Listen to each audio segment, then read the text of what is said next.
In a significant legal victory, the Madurai bench of the Madras High Court ruled in favor of TVL Walla Fashions Private Limited in the case W.P.M.D. number 36017 of 2025.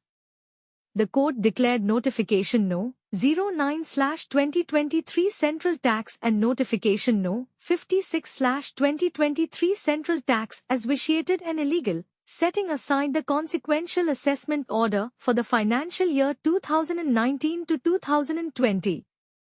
The petitioner argued that the notifications violated constitutional provisions, including Article 14 to 46A and 265, and were ultra vires Section 168 of the CGST Act, 2017.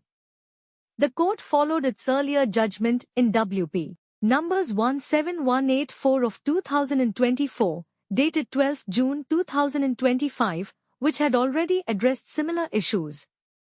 Key highlights of the judgment: the court upheld the Supreme Court's order under Article 142, which excluded the period from 15 March 2020 to 28 February 2022 for calculating the limitation period under Section 73 of the CGST Act.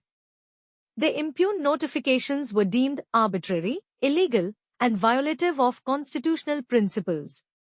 The court emphasized the importance of GST Council recommendations before issuing notifications. The court directed the authorities to treat the impugned order as a show cause notice, allowing the petitioner to submit objections within 8 weeks and ensuring a fair hearing before passing fresh orders.